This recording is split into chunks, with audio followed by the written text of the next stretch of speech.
Hello everyone and welcome to the Hockey Up. So today we're doing another team preview and we're looking at the Columbus Blue Jackets. Now the Columbus Blue Jackets have been pretty consistently good for the last 4 seasons under head coach John Tortorella. They did end up having a big offseason, bringing in some names, but they also lost some players. But we're going to start with what they brought in.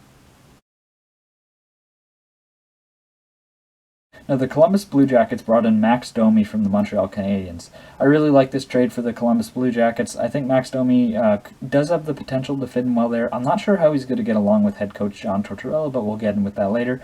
I think they definitely got a lot back for Josh Anderson. So getting Domi, I think, is definitely, I think they won that trade in terms of value. And if they're going to expect Domi to play center, that could turn out interesting. But as I said, we're going to talk about that later. They also brought in Mikko Koivu to kind of shore up that center depth. I don't think bringing in Mikko Koivu is that big of a deal. Koivu is definitely on the back half of his career.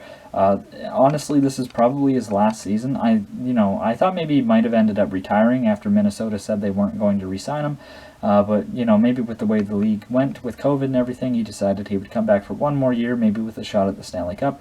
So Mikko Koivu, he's about a fourth-line center at this point, maybe a third-line center if somebody like PierreLuc Dubois or Max Domi goes down with injury, but at this point, not much more than that. They also brought back Mikhail Grigorenko from the KHL. Now, Grigorenko was a first-round draft pick and has a lot of potential, but didn't exactly see that in his first stint in the NHL. But now that he's back, maybe he can actually turn himself into a useful top 6 or even middle 6 forward for the Columbus Blue Jackets. He is getting paid over $1 million, so they are going to be expecting him to actually provide some good offense for them. It's going to be interesting to see if he can do that. Now, Columbus actually did lose some key pieces this offseason.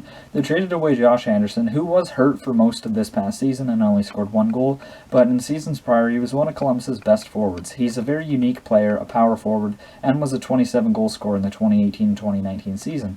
I do think Anderson is a good player. I think he's a unique player that brings a lot to a team, so I think Columbus is going to miss a little bit of that physical, imposing presence, but considering they got Domi back, I don't think they're complaining that much. They also bought out Alexander Wennberg, which I don't know if I really agree with this move, especially since they're just kind of sitting on their cap space right now. Thankfully for them, the buyout penalty really isn't nothing at all. Like, it doesn't affect them nearly at all on their salary cap. So I guess they just wanted to move on from Wennberg. He really wasn't fitting in with the team anymore. I do think Wennberg still has quite a bit of potential. He was a 60-point centerman at one point, and maybe he does realize that with the Florida Panthers, but only time will tell. They also traded away Ryan Murray, which Ryan Murray is another guy that had a lot of potential but hasn't really saw in Columbus due to injuries mainly. When he plays, he is quite a good second-pairing defenseman, but unfortunately just injuries kept piling up, and with his cap hit, Columbus decided to trade him out to clear up that cap space. And I know New Jersey fans are kind of excited about getting him, and I think they should be. As long as he can stay healthy, he can bring a lot to the lineup, but unfortunately he seems to get a major injury every year. They also traded away Marcus Nudavara to the Florida Panthers, and once again, this was kind of a cap move. I think Nudavara is a solid third or second pairing defenseman, not much more than that.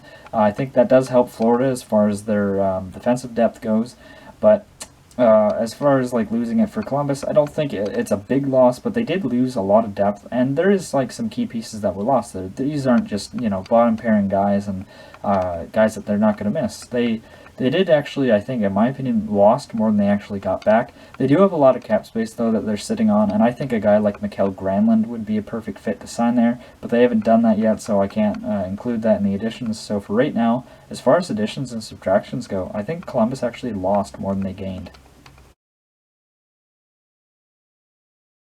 Columbus has a very middling top 6, in my opinion. They are led by PierreLuc Dubois, who I think is a fantastic centerman and is really going to come into a true first-line center in these next years to come. He was fantastic for Columbus in the playoffs, and I really like his overall game. They did get Max Domi. He probably does slot in as a second-line center. There's also Oliver Bjorkstrand, who I think is one of the more underrated wingers in the NHL. He is a 20-goal guy, and I think he fits in well there.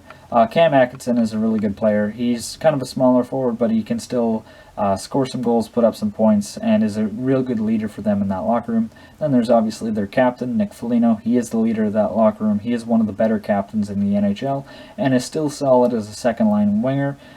He's definitely known more for his leadership than his offense, but he still can put up some offense, and it's good enough to get yourself into that top 6 in Columbus.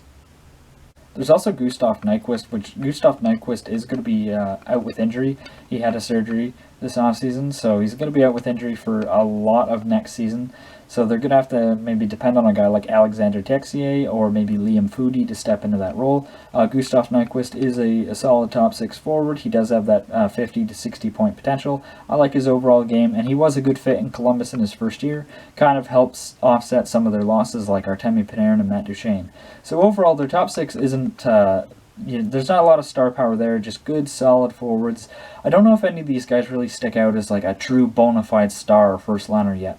I think Pierre-Luc Dubois can turn into that, but the rest of these guys kind of say second liners to me, so it's more of scoring by committee in Columbus. Now, Columbus's top 4 is where they really make their money. Vladislav Gavrikov is a solid second pairing defender, more of a defensive defenseman, but he did just get a nice little contract, so Columbus is going to be relying on him to probably play that second pairing role. There's also David Savard, another really good defensive defenseman. He's kind of an underrated guy, and he's been around the league a long time, and he's been underrated for a long time. I like his overall game, and he was a big force for them in the playoffs this past year. Physical edge, and he's got a big shot too, so he is a useful asset to Columbus, but it's really their top pairing. Jones and Werenski is one of the best pairings in the NHL, and they really showed that against Toronto. They were one of the big reasons that shut down Toronto, and even against Tampa, they put up a really good fight. I mean, Jones played over an entire game in that long overtime game against Tampa Bay. I do think Jones is fantastic. I don't listen to the people that say he's bad just because of his analytics. You use the eye test, you watch him play, he's an absolute horse. He can log so many minutes, and his defensive game is really strong, and there is some offensive there. But Werenski is definitely the more offensive of the two, and this past season he led all NHL defensemen with goals. I believe he did hit 20. So Werenski can provide a lot of offense, but he's good in his own end as well, and that is just a very dynamic and effective top pairing for the Columbus Blue Jackets. Columbus also has one of the best goaltending tandems in the NHL with Joonas Korpisalo and Elvis Merzlikins. There was talk that they were looking into trading one of those, and I do kind of understand. Those guys are both really good up-and-coming young starters and with a lot of value right now, so maybe they could have got back a piece that would help somewhere else in the lineup, like at forward. But no trades have gone through as of yet, so that's their tandem for now, and it's truly one of the best in the NHL. Joonas Korpisalo proved that he can be a legit starter after the departure of Sergei Bobrovsky, and this past playoffs he was simply fantastic. Elvis Merzlikins was one of, if not the best rookie goaltender in the NHL, and I think he's got a lot of potential as well. He did struggle at first this past season, but after he found his game, he really looked like a confident goaltender, plays a bit of a unique style. He's a very fun goaltender to watch, and he should be good for years to come. So Columbus is a very good and very young goaltending duo. Now, Columbus' best players is, that big defensive unit, as I previously talked about, Jones and Werenski. Those guys are simply fantastic. I think Pierre-Luc Dubois is also one of their best players. And then I would probably say Joonas Korpisalo and Elvis Merzlikins probably make up the other two. This is the first team I've done so far that actually has both of their goaltenders as two of their best players. But it's kind of hard to pick who would be the starter there between the two. I personally think Joonas Korpisalo is a little bit better than Elvis at this point. But Elvis could come in next year and have a fantastic season and look like the bona fide starter. So both those guys I would have to have in their best players list. Just two really good goaltenders. But some players I want to talk about is actually Pierre-Luc Dubois. Now, Pierre-Luc Dubois hasn't signed a contract yet, and their GM Jarmo Kekalainen really hasn't showed any urgency to get that contract signed. Maybe he knows something we don't, and that the NHL might not play this year, but it would be nice to see Dubois get an extension. He is a restricted free agent, and I would imagine he is commanding a bit of money, probably at least in that $6 million range for what he provides. He's already a really strong centerman at such a young age, and I think he's going to grow and mature into a true top-line center. Maybe not a top 10 center in the league, but arguably top 20 in his peak. I really like Pierre-Luc Dubois' game. There is some physicality there, but we did see that this past playoffs. I know some people aren't big fans of him, mainly Toronto fans, because of a few of his hits in that series, but overall I think he's just a really good player, and a player that a lot of teams would love to have. But I also want to talk about Liam Foudy. Now, Liam Foudy actually, as a rookie, came in the playoffs, in the bubble, and worked his way up to the top line. The first thing that stands out about Foudy is his speed. Foudy is such a strong and fast skater. He's got insane wheels.